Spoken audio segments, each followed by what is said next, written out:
It was time to start off the new decade in 2020 with some Monster Jam action. First off, it was time for January for Monster Jam in Tampa.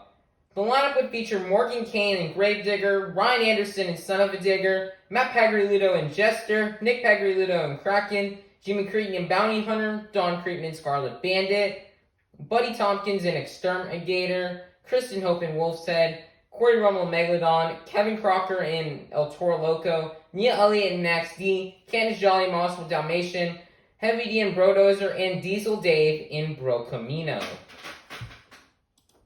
At this show on Thursday, I'd get to meet Morgan Kane and Gravedigger at a display as I got to go to the Gravedigger display, and that was the only display I attended.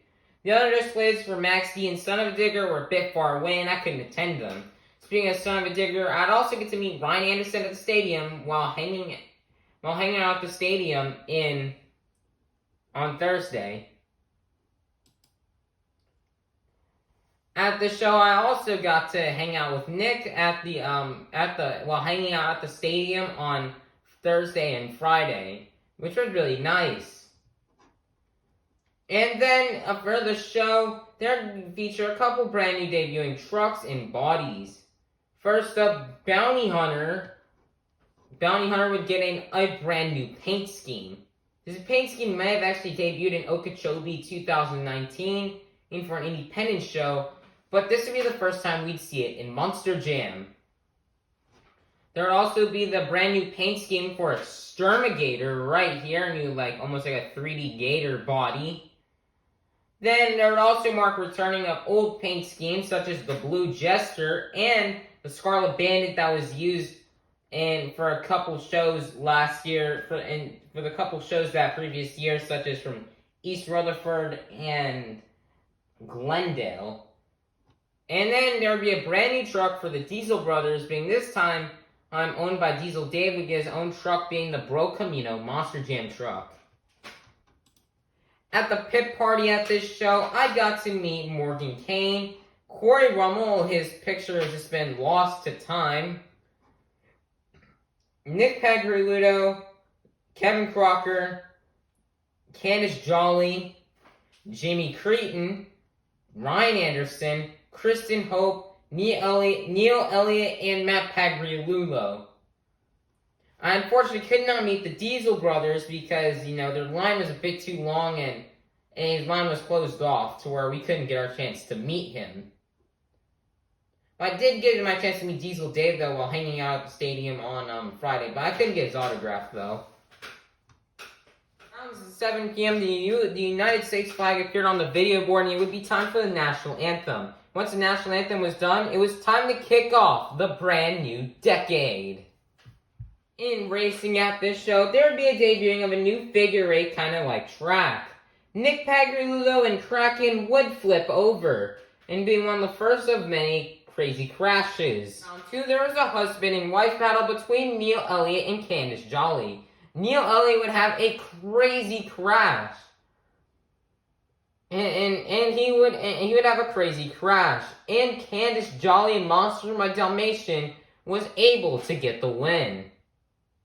Later on in round 2, the two diggers faced up against each other, being Morgan Kane and Gravedigger and Ryan Anderson and Son of a Digger. And Morgan Kane would get the win and defeat Ryan Anderson. It would be time for the final round race.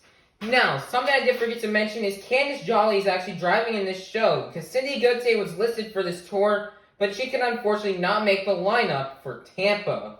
She unfortunately couldn't make it. So Candice Jolly would fill in. And Candice Jolly, kind of like in Orlando 2019, would make it to the final round. This time, although she was facing Gravedigger, but this time it was not Adam Anderson. It was Morgan Kane. Morgan Kane had a pretty good running all night. Candice Jolly had some mistakes, and Morgan Kane was able to get the racing win. In the skills challenge, there would be many interesting moments and cool moments. Being one from Corey Rummel and Megalodon, who would do like this bicycle right here and combo it into a wheelie. Would also be a good run from Buddy Tompkins in Exterminator, who would have a nice little stoppie right there. And a pretty nice sky wheelie off the log.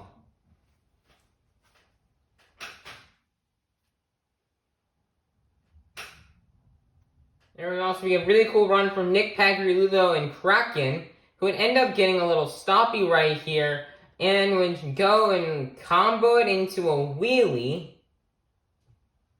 There'd also be a good run from Diesel Dave and Bro Camino, who would go for a little stoppie right there, as well as a very nice bicycle. Lulu and Chester would have a good run with an insane bicycle, with a nice little save.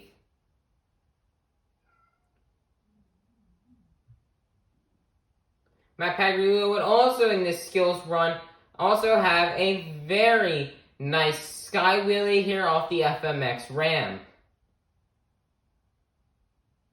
That he'd even combo into a little slap wheelie. Ryan Anderson also had a pretty good run with a nice little bicycle there on attempt 1. And on attempt 2, he would also get a bicycle. Well, unlike Matt Pagliarulo, who's in a similar situation like this, he almost looked like he had the save, but in the end he didn't and would roll over. Also featured this amazing skills run from Morgan Kane, who would get a very nice bicycle right here, and a slap wheelie right there, and walk it out the track, as well as a very nice bicycle right here. And he would save it. But the winner would end up being Neil Elliott and Max D, who got redemption from Tampa last year. And last year in Tampa, Neil rolled over on his first stoppie attempt. But this year, Neil Elliott would get a very good stoppie and moonwalk combo, and just walk this out. And he would get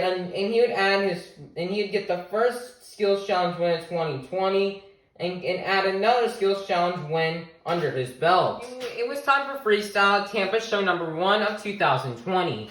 Now, unlike in previous years, due to the All-Star Challenge where Cynthia Gauthier ended up getting some big air and got overscored for just one hit, they added a new 30-second rule, where you have to fill 30 seconds to qualify for a score. This would impact some of the big guns at the show, such as Diesel Dave and Bro Camino, who would only do a 1 jump and then crash. This new 30-second rule also impacted other big gun drivers, such as Heavy D and Brodozer, who ended up coming out there. That was a very nice first hit. He didn't crash like Diesel Dave. On the second hit, he wasn't so fortunate as he went for the jump here. He went at it at a bad angle, and he just got shut off. This also would impact Morgan Kane and Gravedigger, who would go for 1 jump right here, and then he'd end up crashing right here, destroying the truck, and he couldn't continue. New 30-second rule would even impact Ryan Anderson and Son of a Dicker. Yes, I know, very surprising. The 30-second rule would haunt a lot of drivers here at this show. 4 out of the 14 trucks would suffer from this. Ryan was having a pretty good run until he lined up with his jump. He's had a bad bounce, and it looks like here he just could not save it and pull it out. If they didn't shut him off, he probably would have gotten it. But there'd also be some pretty good runs, such as Neil Elliott and Max D, who had lots of big air in his run. It was looking like he was gonna try to get a 2. It was looking like he was trying to get another competition win here, after winning the skills challenge.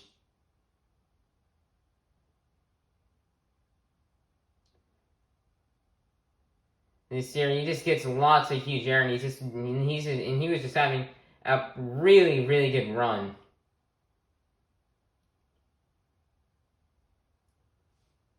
But unfortunately, like the curse he's had in 2014 and 2019 would hit him again after he would crash on the backflip and couldn't save it, after rolling into the dumpster. But the big thing of the night was the Independents, as they really came out swinging.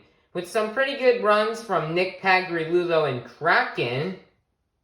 Kristen Hope and Wolf said,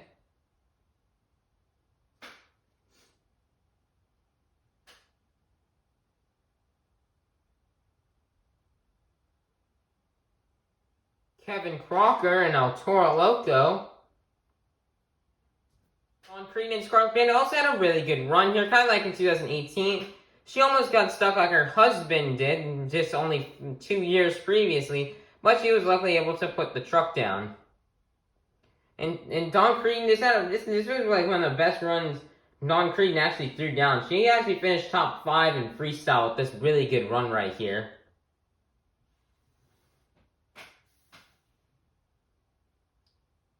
Also, while reviewing this run, I'd like to give shoutouts to MonsterTruckReels. He provided us with this footage, so big thank you to him. His link, the link to his channel will be in the description.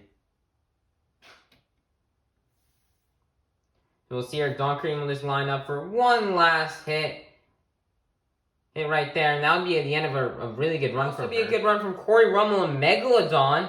Finally, after that huge sky wheelie, he would end up breaking off a tire. Corey was having a pretty good run, though, up to that point. Also in freestyle, although it wasn't career-ending, Buddy Tompkins and Exterminator would line up for a jump right here. Apparently there was something wrong with the truck, and he would actually, I think he broke his back, I believe, right here. Something similar to what happened just only 3 years ago in Tampa to Dennis Anderson, but although this wasn't a career ending, as Buddy Tompkins would return to driving after a little something that happens later on in this story. But winning freestyle with this amazing run would be Matt Pagrilulo in Jester. It was really nice to see Matt Pagrilulo win his first ever stadium freestyle win. Here in his hometown, it's also in his hometown. It's just really nice to see Matt do that. You see it have a huge sky wheelie on the step up right there. And Matt just had a pretty good run. With lots of huge air and with lots of sky wheelies. So I'm very happy for Matt. And also with this, Matt Pagrilulo also got the overall event championship. And would have a pretty good start to the tour. So that was very nice to see to see that happen that night for Matt Pagrilulo. This show was pretty good. Although there were some tough breaks in freestyle, with a lot of trucks braking and rolling early, the show was still pretty solid, especially the racing and the skills, and Matt Pagrilulo winning freestyle in the overall. February 1st was drawing near, which means it was going to be time for the second show in Tampa in 2020. The lineup would feature Adam Anderson and Gravedigger, Todd LeDuc and Monster Energy, Becky McDonough and El Toro Loco, Bryce Kenny and the Great Coats Mohawk Warrior, John Zimmer and Dragon, Lindsey Wink and Lucas Oil Crusader, Jamie Garner and Overboard, Colvin Ard and the Black Pearl, Jim Kohler and Avenger, Mikey Ballers II and Overkill Evolution, Brad Allen and Monster Rottweiler, Brian Wright and Hooked, Darren Basil and Black Stallion, and Steve Sims in Stone Crusher. Unfortunately, all photos are lost to time, but I did attend one truck display, being Monster Energy. While hanging out at the stadium on Friday, I'd get to meet Adam Anderson and Darren Basil. Although, unfortunately, the practice, they kind of only did intros for practice due to the rain. They had everybody park in their parking spots inside the stadium, but they didn't do any of the races because it was super rainy. Which would mean, guys, that we'd have kind of like a repeat of last February's Monster Jam show. If you guys remember in 2019, it was kind of rainy for the show. Mainly for almost the entire show. For halfway through skills and the entirety of freestyles, a bit muddy. Although it wouldn't rain during the show, it would still be a muddy track. At the pit party, I met Adam Anderson, once again, and I met Becky McDonough. I met all the drivers, though, because I do have all the autographs from all the drivers in my yearbook. However, though, unfortunately, these photos have been lost. It would be time for the national anthem for show 2. And we were ready to get on for some redemption here in Tampa. After the last show, wasn't really the best show because of all the breakage in freestyle. In racing at this show, I'd probably see one of the closest races I'd probably ever seen. Between between Adam Anderson and Gravedigger and Cole Vennard in the Black Pearl. I mean, just look at how insanely close that race is. Look at that. That is close. But the win would go to Cole Vennard, but unfortunately for Cole Vennard, he ended up breaking the truck and he couldn't come back. So that means the final round was between Adam Anderson and Gravedigger and Lindsey Wink and Lucas Oil Crusader. In this race right here, looks like Lindsey Wink has the lead. But Adam Anderson being very good in racing, Lindsey Wink could almost make some mistakes right there, which would cost him.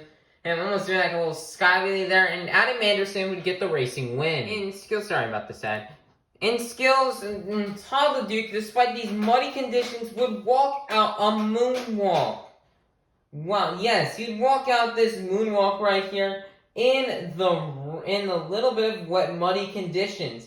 That's something really hard to do. And Todd LeDuc would get the skills challenge win. Although this was impressive to walk a moonwalk walk a little stoppy here in this rain, this would be nothing compared to what we would see walk a moonwalk just 2 years later. AKA Brandon Vincent, Sydney, Australia 2022, where you get a moonwalk in the rain. Instead of Camden Murphy. But this was still very good for its time. Walking a moonwalk is already hard enough to balance the truck, but doing the slick conditions, nice job for Todd LeDuc. In freestyle, the 30-second rule didn't have as big of an effect, unlike the previous show. In this show, only one truck suffered from the 30-second rule, which would be Steve Simpson's Stone Crusher, who would go for 2 jumps, and then he'd break the tire. In freestyle, there was several good runs, such as runs from Bryce Kenny in the Great Clips Mohawk Warrior. Now, this pretty nice backflip right here, but, Bryce Kenny's been one of the drivers known for probably some of the weirdest backflips in Monster Jam. Weirdest and coolest. He'd break the back tie rod, but luckily he landed it and didn't get stuck like Lucas Oil Crusader just 2 years previously. There would also be a good run from Brad Allen in Monster Rottweiler, who would have a pretty good run, as well as a nice little mini flip right here off the 8-pack. John Zimmer in Dragon would also have a good run, which he really needed after having a struggling start to the season, where he would also nail the 8-pack like Brad Allen in Monster Rottweiler. He even get this really nice sky wheelie. There'd also be a good run from Lindsey Wink and Lucas Oil Crusader. We'd have that very nice send right there across the track.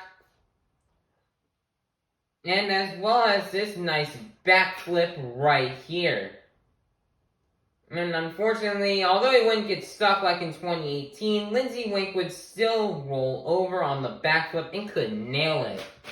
There'd also be a good run from Todd LeDuc in Monster Energy, who would nail the backflip, but he would unfortunately hit the dumpsters and get stuck. There'd also be a pretty good run from Becky McDonough and El Toro Loco, who would have that huge send with a nice little save right there, as well as a backflip attempt that you'll see right here. And unfortunately, like in 2016, she would under-rotate the backflip. There'd also be an amazing run from Adam Anderson in Gravedigger. Although he didn't nail a backflip, Adam Anderson went out true Gravedigger style with this lots of big air on the track. Just doing a true Gravedigger, just having a true Gravedigger fashion type run. Almost something like you'd see from Dennis, where there's just like lots of huge air and going crazy here on the track. See, he even does get a flat tire like that. But, that's not going to stop Adam Anderson. He's an Anderson. You won't let anything stop him. not even a flat tire. So you'd have crazy jumps just like that. Adam just really knows how to work with a broken truck. He's just an expert at doing that. And he didn't even go out true Gravedigger fashion with a crazy crash. After having a little bit of a tough night, after not being able to advance to the finals in racing, and not being able to compete in skills, Colvinard and the Black Pearl would still have a really, really good run. Though he did get stuck a little bit right there in that little area between Monster Energy and the backflip ramp, he still came out and had a really good run, and even with this very nice sky wheelie at the end. Nice job for Cole. Freestyle would be Colvinard's teammate Jamie Garner in Overboard. This is really nice to see for Jamie Garner to get a freestyle win. Here, and I think his first freestyle win of the career. And then the Independents really dominated these two shows in Tampa. Jester and Matt Pagliuca winning show 1, and Jamie Garner winning the freestyle at show 2. Really nice to see some Independents getting some really good and much needed wins. It was very nice, and I was really happy for these Independents who worked very hard, working and building their own trucks, maintaining them, and just to get a freestyle win. That is super nice to see. Jamie Garner was just going true, just doing normal Jamie Garner stuff of just like going. Jamie Garner has always been known for definitely going big, especially in Tampa as a place where he'd always have an area where he would go big in freestyle and get just lots and lots of huge air. As you'll see right here with the Jamie Jammer jump. Oh, he wouldn't get at full speed. He would still get almost like a nice little save right there. And Jamie Garner also even nailed not only just a backflip that you'll see right here, but he'd get a consecutive. He almost under-rotated it. He almost rolled over and he just nailed it back on all 4 BKT tires. Also, really nice to see Jamie Garner do. That was definitely the highlight of the show right there. I've never ever seen a consecutive backflip before. So it was nice to see Jamie Garner do it. And Jamie would just go big after that, and Jamie Garner would win freestyle. Very nice win for Jamie. However, the overall event champion would be Adam Anderson in Gravedigger. Adam had a really good night that night. I think he finished somewhere within the top 5 or maybe even top 3 in the skills challenge. Won racing and got 3rd place in freestyle. And this was enough to get the overall event championship. And that was the end of Tampa show 2. This show was just amazing. And guys, we could not wait. The World Finals was less than 100 days away. I can't wait. And this would look like to be one of the best years of Monster Jam ever for me. Trying to top 2019. But then, tragedy struck. As you all know, guys, in 2020, around the March of it, the world just took a huge change with the COVID-19 pandemic. And with lots of stuff starting to shut down, just so that way we don't have spread of this deadly virus, they had to close down a lot of places, including lots of sports, like Monster Jam. Only events from mid-March and on were delayed. Monster Jam World Finals 21 would even get canceled because of the pandemic. Well, it wasn't completely canceled because they're not just gonna skip World Finals numbers. That just wouldn't make sense. Unlike other items and products that I think I've skipped numbers before. But guys, when I heard this news that the World Finals was canceled, I was pretty upset and devastated. And I kind of did get kind of mad and kind of did said some things I probably shouldn't have said. And I completely, guys, after this stress, after the World Finals got canceled, I almost gave up Monster Jam forever. I was gonna quit and walk away from Monster Jam forever. And just Monster Trucks in general, just quit and never go do another show again, never do a show with my diecast trucks. I was just gonna completely walk away from the entire thing. Rather than talking to Nick and my mom, I decided to keep going and not quit. If I would have quit, I probably wouldn't be here right now, talking to you about this experience. And then, well, guys, we waited through the quarantine. But guys, we'd soon get some signs of hope just 5 months later. Monster Jam would end up doing some Guinness-breaking world records. I can't show you any footage because I don't want to get copyrighted. But we would get to see some of the drivers get their chance to return to the driving. Such as Adam Anderson Adam Anderson would drive Megalodon for the Guinness-breaking world records, as he would go out and jump eight Monster Jam trucks, breaking the world record of 7 from the previous year's World Finals, where Cole Nykelberger jumped 7. We'd also say Adam Anderson, although there were 2 Guinness Book of World Records that weren't televised to TV, being Ryan Anderson, who would have the longest bicycle ever in a monster truck, as well as Adam Anderson and Gravedigger having the longest slack wheelie. There'd be other Guinness-breaking world records, such as Tom Mentz and Max D, who would get the longest stoppie, Barry Musauer doing the most amount of donuts in a certain small space in a minute. Chris Anderson Gravedigger with the highest jump. We also had Bryce Kenny break the speed record for a monster truck, and they had a drag strip race to figure out who's better, and relying for Diesel Dave and Heavy D to return to driving, although that wouldn't last long because then they would just disappear after that event. But yeah. Then we also had Bryce Kenny and the Grickless Walker have the fastest speed in the monster truck, as all these record-breaking attempts were completed and succeeded, except for one, which was Todd LeDuc and Monster Energy, who tried to go for the first ever forward momentum double backflip, or the double forward momentum backflip, as he would unfortunately fail.